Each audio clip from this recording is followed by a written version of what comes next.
Co-opracy, take 2. What is co-opracy? Co-opracy is an evolutionary innovation of the democratic ideal based in rational humanitarianism. Its historical precedent is in Adam Smith and moral capitalism. It has been said that rationalism leads to rather negative outcomes for a growing number, but this is based on the politics and ideology of those in authority.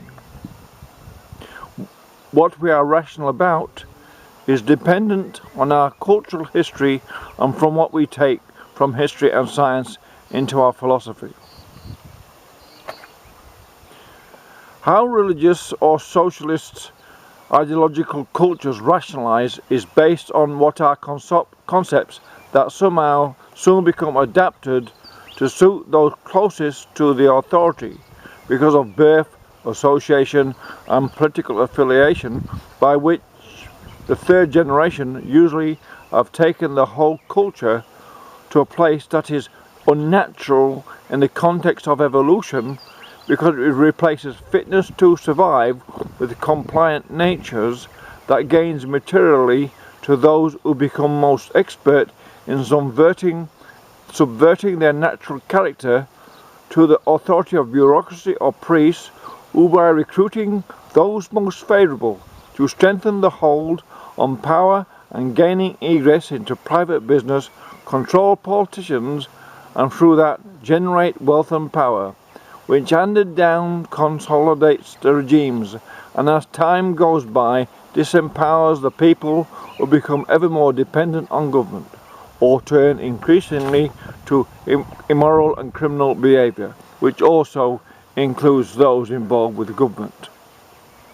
It's two idiosyncratic circles will combine to create an immoral context to social behaviour, and that's justified through politics, one way or the other. It is interesting to consider how evolution affects these developments. Evolution is the fundamental force that is all-pervasive throughout the universe. What was set in the initial organisation of energy and matter is a fixed system that is apparently the same at atomic level as it is in the cosmos. Quantum theory studies the subatomic, but it also gives insight to the universal nature in the philosophical sense environment of the matrix. Quanta of differentiated energies of variable causes, effects and potentials interact at a constant rate, invisible to the senses, at the same time in our face, although our reactions and perceptions are intrinsically connected to the initial concept within this paragraph. That is, it all depends on your history and your background and your culture and education, how you react to what you observe, or what you observe at a subliminal level. And it gives out the human society across the global diaspora. At a natural level, uninfluenced by human initiative, learning, knowledge and wisdom, evolution is a benign force that acts without rhyme or reason, it just is. Effects of cosmic forces cause changes, adaptations are made within the genetic potential at that time in space. Things turn out within the economic intelligence in the natural living. The challenges place organisms into niches. The breeding in of the specific traits gives them advantages in. Human intelligence adapts the natural wisdom of the uninitiated primate into an evolving intelligence that, by the combination of its natural instinct and revolutions in learning and technology, evolves the species into what is colloquially known as human, which, being the beast it still is, allows religions and ideology to form that attempt to create organizations and some semblance of order. At the same time, because the power corrupts paradigm, disrupts positive human evolution, and often brings about violent oppression, wars and revolution. The development of power, authority and privilege entrenched into the system within an ever more expansive diaspora. The rest of the population is more and more disadvantaged because of ability to control the flow of wealth, are dependent upon instinct to hoard against fear of famine, ice age, etc. And this is intrinsic in the human DNA.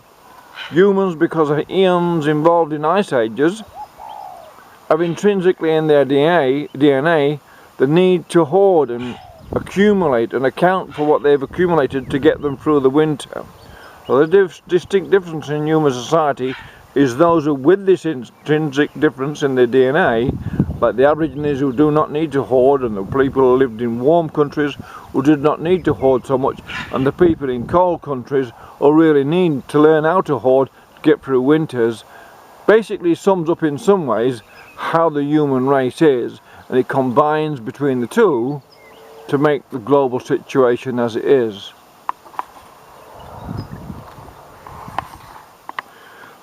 The development of power, authority and privilege entrenched into the system within an ever more expensive diaspora means that more of the population does without, more becomes disenfranchised, more become poor, and more become dependent on government, and this depletes the stock and the wealth of the nation in a moral sense, economic sense and fiscal sense, and causes the deficits the global situation is facing at the moment. Class systems are as natural as the leaves falling in autumn.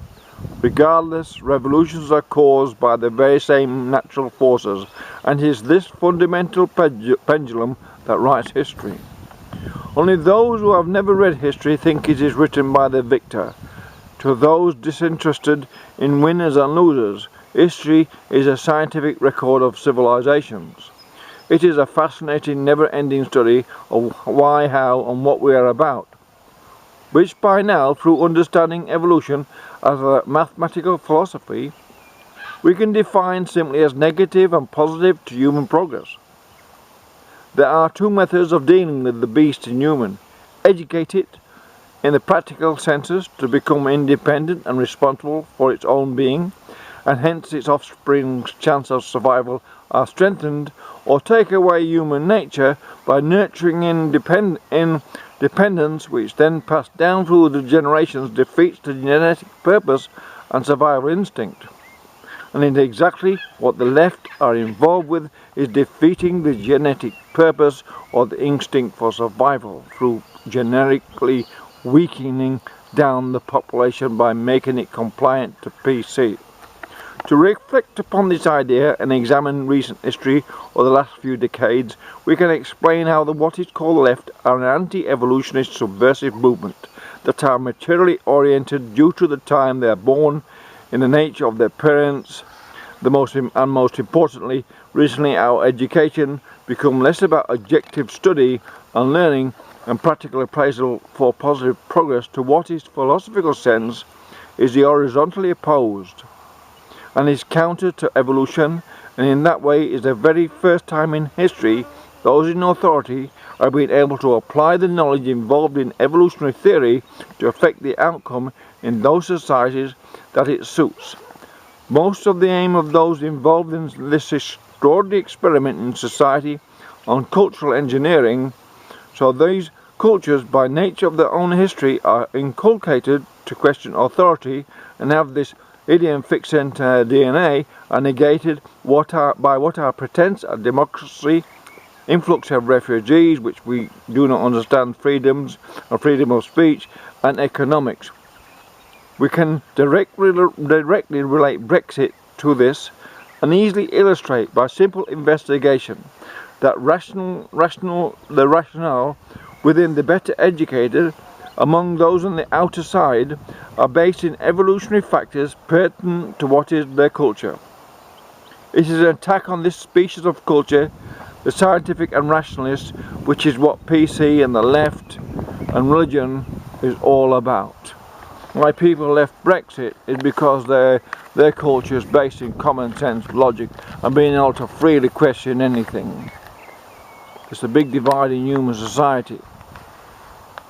the same multiculturalism and yet trying to press the most freest culture of all to subvert it to be compliant or eliminate it from the process by making it poorer fiscally and economically. That's what the debt system's all about. It's not about human progress, it's about stifling it. Spreading millions of refugees in Europe at a time when there's economic crisis looming at every moment.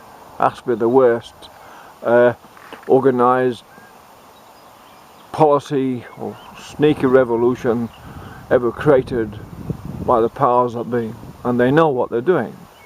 This is E.T. slowly, gradually explaining co-opracy. What it's based on is positive, practical human progress through insight into the matrix. Bye bye, this is E.T. on a beautiful day in cloudy Australia.